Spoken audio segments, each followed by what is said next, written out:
Welcome to ComfortTV.channel news, bringing you verified and balanced news from Nigeria and around the world. I am Faith Kevin. Thanks for joining us. In the headlines, federal government wades into Nupeng's Dangote dispute, summons leaders for Monday meeting. Abia government tasks 5,349 new teachers on excellent service delivery. NAS demands increased funding, digital inclusion and accountability in the education sector. Opposition asks PDP to stop attacks on its members. On business news, federal government borrows 2.769 trillion naira from bond market in 8 months. In the foreign scene, G20 summit forces South Africa to cancel naval drills with China and Russia. And on sports, Andre Onana, Man United request emerges with transfer close as Christian Eriksen update given. In the news, the federal government has appealed to the National Union of Petroleum and Natural Gas Workers, Nupeng, to suspend its planned nationwide strike scheduled for Monday, September 8, 2025. Mr. Muhammad Dingyadi, Minister of Labour and Employment, made the appeal in a statement issued in Abuja and signed by Ms. Patience Onopia, Head of Press and Public Relations in the ministry. Dingyadi urged the union to reconsider its decision, warning that shutting down the petroleum sector would severely cripple the Nigerian economy and worsen the hardship faced by citizens. The minister also appealed to the Nigerian Labour Congress (NLC) to withdraw its red alert, directing affiliate unions to prepare for solidarity action with petroleum workers, saying that the petroleum sector is the core of Nigeria's economy and even a day's strike will cause heavy revenue losses, running into billions, bringing untold hardship. Dingyadi, in a bid to intervene in the dispute, invited all the parties to a reconciliation meeting scheduled to hold on Monday, September 8, 2025. He assured the public that the dispute between Nupeng and the Dangote Group over unionization rights would be resolved peacefully to avoid any disruption in the vital oil and gas industry. However, transport owners have rejected the federal government's last-minute appeal to suspend their planned industrial strike, vowing to proceed with the strike in solidarity with the National Union of Petroleum and Natural Gas Workers. The Nigerian Association of Road Transport Owners, NATO, and Petroleum Products Retail Outlets Owners Association of Nigeria, Petron, have declared solidarity with Nupeng in the nationwide industrial action that could paralyze fuel distribution across the country. The strike is scheduled to hold today, Monday, September 8, 2025. It comes amid mounting fears over alleged monopolistic practices in the downstream oil and gas sector, particularly linked to the Dangote Group's operations. Nupeng, in a strongly worded statement signed by President Williams Akboreha and Afolabi Olawale, General Secretary, dismissed reports that tanker drivers had withdrawn from the strike, calling it a management-inspired fabrication. Olawale Afolabi, the General Secretary of Nupeng, in a chat with newsmen, said the union was going ahead with its planned action notwithstanding intervention from any quarter. The union also called on its members and the public to disregard propaganda and misinformation and assured that solidarity remains constant for the union. Lending his voice, human rights lawyer Femi Falana-San has urged the federal government to step in and address Dangote refinery owner Aliko Dangote's alleged plan to compel newly hired drivers to sign contracts that bars them from joining established union within the oil and gas sector. Falana asserted that the Dangote Group's policy violates Section 40 of the Nigerian Constitution, Section 12 of the Trade Union Act, and Article 10 of the African Charter on Human and People's Rights Ratification and Enforcement Act. He added that the policy breaches several international agreements Nigeria has ratified, including the Freedom of Association and Protection of the Rights to Organize Convention 1948, number 87, the Rights to Organize and Collective Bargaining Convention 1949, number 98 of the International Labour Organization, as well as the United Nations Universal Declaration of Human Rights, the International Covenant of Economic, Social and Cultural Rights, and the International Covenant of Civil and Political Rights. The Abia government has urged the 5,349 newly recruited teachers across nursery, primary, and secondary school levels in the state to show commitment, dedication, and respect in their service delivery. Goodluck Ubochi, the state's commissioner for basic and secondary education, gave the advice in Abia at the closing of the training for the teachers. He charged the teachers to discharge their duty with diligence, passion, integrity, and excellence, while reminding them of their responsibility to shape young minds. He said from September 22, feedback that the Great Army has been discharged into the educational sector will be in the news. He said that 5,349 of the new teachers who were engaged were carefully selected from the over 30,000 applications that were submitted online. Mr. Ubochi charged the teachers to show capacity and determination, warning that there would be no promotion without a record of improvement in their career path. According to him, the era of crowd effect is gone, and he said they can't remain at the present level for years if they don't show capacity. Mr. Ubochi disclosed the government's plan to recruit 4,000 additional teachers, adding that it would soon scale up the process to ensure that it was achieved. The commissioner said that Governor Alex Otti has a lot of empathy for the education sector, adding that he had made a huge commitment towards ensuring a high-quality education in the state. He urged the teachers to be ambassadors for change by sensitizing those in rural and local areas to participate in the ongoing voter card registration exercise. In a goodwill message, the permanent secretary in the ministry, Uchechukwu Kalu, admonished the teachers to take their work seriously and be committed to their calling as teachers. Also, the state chairman of Nigerian Union of Teachers NUT, Friday Madu, who acknowledged that teachers were highly recognized, said that the union would celebrate Mr. Oti on October 5, being World Teachers' Day, for his transformational leadership in education.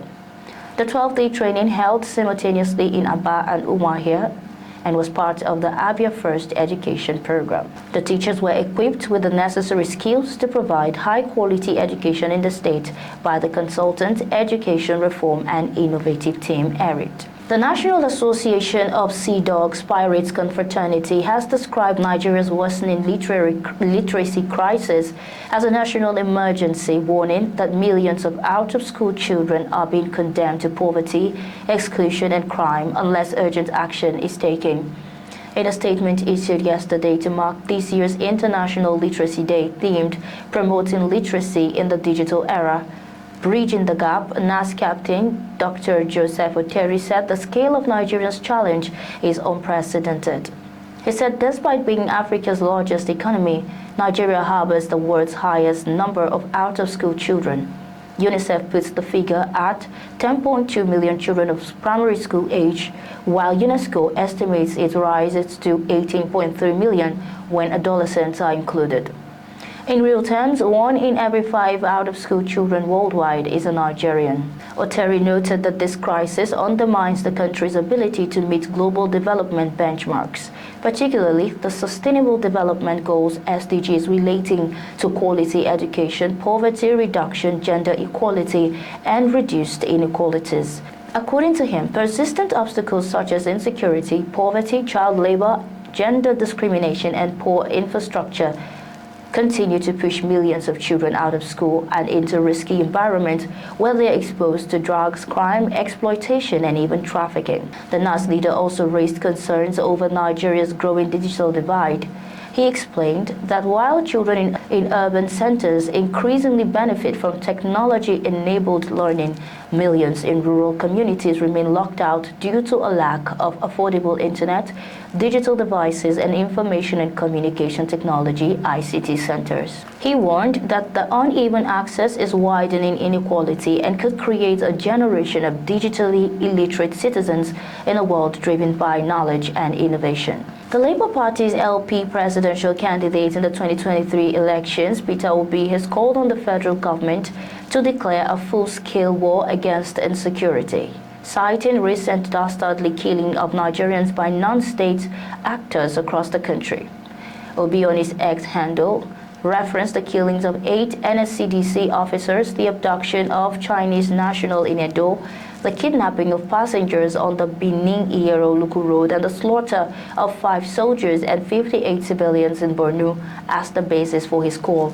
While stating that the killings are not isolated tragedies, the Labour Party's 2023 flag bearer described them as stark evidence that Nigeria is in the grip of a full-blown security emergency. Obi regretted that with over 100 Nigerians killed in a single weekend, casualty figures rival those of countries officially at war, adding that it is no longer business as usual. He said it was time to declare a national war on insecurity, to mobilize every resource, every agency, every state, and to suspend all distractions while the process of reclaiming nations from lawlessness began. He told the President Bola Tinubu-led APC administration to put foreign trips on hold until the situation is brought under control, adding that true leadership must be seen at home, especially personally coordinating the war against insecurity, maintaining that the killers of these Nigerians must be swiftly apprehended and brought to justice, and the sacrifices of the slain security officers must never be forgotten. The former Anambra State governor criticized the government for junketing around the world under the pretense of wooing investors while the country bleeds. According to him, such action is to live in denial, as investors will not come into a war zone, and that history shows that insecurity is the quickest path to national collapse, citing Somalia and Libya as painful warnings. The Socio-Economic Rights and Accountability Project has filed a lawsuit against the Revenue Mobilization, Allocation and Fiscal Commission over the proposed salary increase for political and public office holders in Nigeria, particularly the president, vice president, governors, their deputies, and lawmakers. RMAFC last month disclosed the Commission's proposal to increase the salaries for the president, vice president, governors, and their deputies and lawmakers in Nigeria, claiming that the salaries for these office holders are paltry. Serap is asking the court for a declaration that the proposed salary increase for the president, vice president, governor, and their deputies and lawmakers in Nigeria is unlawful, unconstitutional, and inconsistent with the rule of law, as it violates the provisions of the Nigerian Constitution 1999 Act as amended and RMAFC's Act. In the suit, Serap argued that restraining the Commission from arbitrarily increasing the salaries would serve legitimate public interests. Serap also argued that RMAFC's constitutional and statutory mandates do not imply the unrestrained power to increase the salaries. The suit, filed on behalf of Serap by its lawyers Kolawole Oluwadare, Oluwakemi Oni, and Andrew Wankwo, suggests that the exercise of RMAFC's constitutional and statutory mandates clashes with the Nigerians' fundamental rights. The public interest in upholding this right ought to prevail. Recall that the RMAFC chairman Mohammed Bello had on 18 August 2025 reportedly stated the Commission's decision to propose a pay rise for the president, vice president, governors, their deputies, and lawmakers in Nigeria. The Nigerian Labour Congress, NLC, and federal government workers have demanded an urgent review of the national minimum wage, insisting that the current 70,000 naira is no longer suitable. They made the demand following the bold steps taken by several states across the country to increase minimum wage of their workers above the 70,000 benchmark in response to the prevailing economic realities. The labor unions and workers who spoke to newsmen in separate interviews contended that in the face of galloping inflation, rising costs of food, transportation, housing, and other essential services, 70,000 naira minimum wage could no longer sustain them. It will be recalled that President Bola Tinubu signed the new national minimum wage bill into law in July 2024, raising the minimum wage from 30,000 naira to 70,000 naira. However, on August 27, 2025, IMO increased the minimum wage from 70,000 naira to 104,000 naira, along with corresponding increases in the entire salary structure for the state civil servants. The state governor, Hope Uzodinma, had said that the salary review arrived at during a meeting with the organized labor was part of efforts to improve the welfare of workers. According to newsmen, some other states have implemented higher minimum wage for their workers. Mr. Benson Ugba, Acting General Secretary of the NLC, told newsmen that inflation has eroded the value of the 70,000 naira minimum wage, leaving many workers unable to meet basic needs. Ugba added that while labor would continue to pursue dialogue, industrial action may be considered if negotiations fail. He also urged workers to remain united and active in union activities to strengthen the collective struggle. Similarly, Mr. Shehu Mohammed, president of the Association of Senior Civil Servants of Nigeria, commended the state governors who had revised their minimum wage. The president said that the steps by the sub-national governments should serve as a signal to the federal government. Mohammed further urged the federal government to complement wage increase with broader policies to reduce the cost of living, including affordable housing, healthcare, and subsidized transport. ComfortTV.channel news continues shortly with business, foreign, and sports news.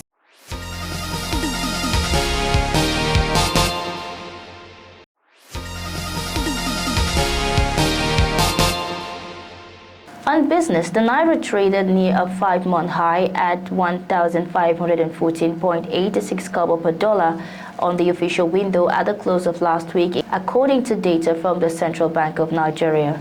This indicates a strong start to September for the domestic currency, which started the month at 1,526 naira 9 kobo per dollar, before closing at 1,514 naira 86 kobo per dollar at the Nigerian foreign exchange market. The naira had last trended below the 1,515 naira per dollar mark on March 6 when it closed trading at 1,512 naira 30 kobo per dollar on the NFEM. At the parallel market, it also appreciated, rising to 1,538 naira per dollar at 0.02%, strengthening. Analysts maintain that the strength of the naira has been supported by improved liquidity and sustained dollar inflows. The Central Bank of Nigeria also intervened in the market to the tune of about $15 billion, reviewing the FX market in the past week. ICO Capital said that the foreign exchange market opened the week on a calm note, with balanced flows keeping rates stable, around 1,527 naira per dollar to 1,533 naira per dollar.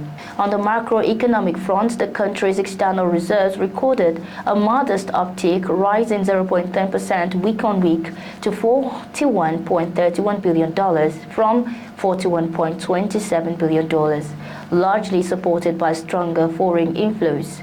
Analysts maintain that this increase in reserves provide an important buffer against external vulnerabilities such as volatile oil prices and currency pressures.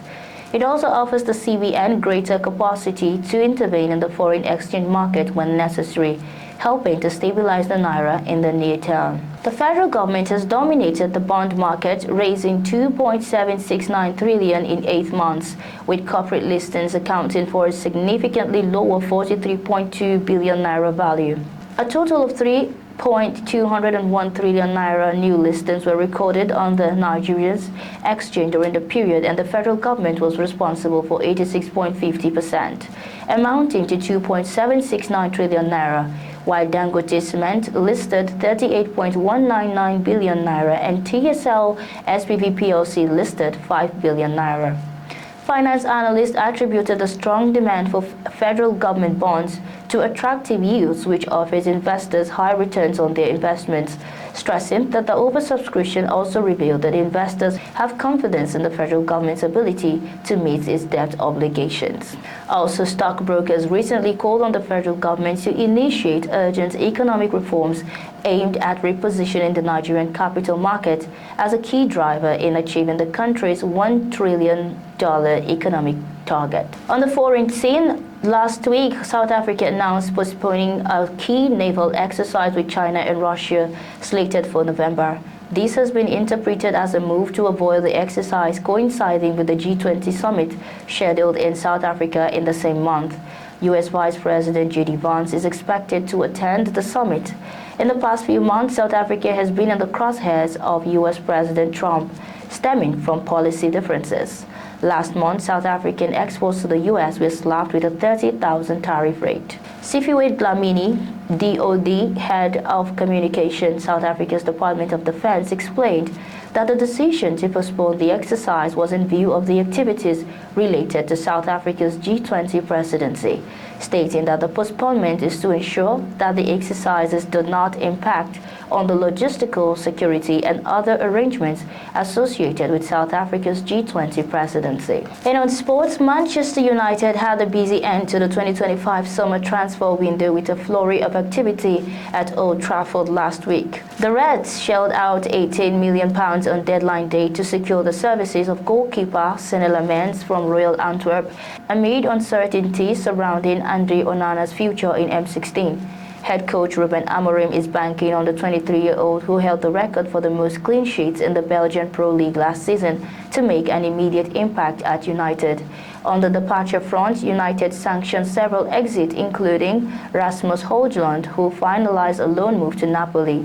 In other developments, Antony completed a permanent switch to Real Betis, Jadon Sancho joined Aston Villa, and Harry Amas left to join Championship strugglers Sheffield Wednesday. And that's our news package. A recap of our top stories. Federal government wades into Nupeng Dangote dispute, summon leaders for Monday meeting. Abia government tasks 5,349 new teachers on excellent service delivery. NAS demands increased funding, digital inclusion, accountability in education sector. Opposition asks APC to stop attacks on its members. On business news, federal government borrows 2.769 trillion naira from bond market in 8 months. G20 summit forces South Africa to cancel naval drills with China and Russia. And on sports news, Andre Onana Man United request emerges with transfer close as Christian Eriksen update given. Thanks for watching. For breaking news, exclusive interviews and more, follow us online at ComfortTV.channel on our platforms. Remember to like, share our videos, subscribe to our channel and click on the notification bell so you don't miss out on any updates. I am Faith Kevin. Until next time, stay safe, stay informed. Thank you.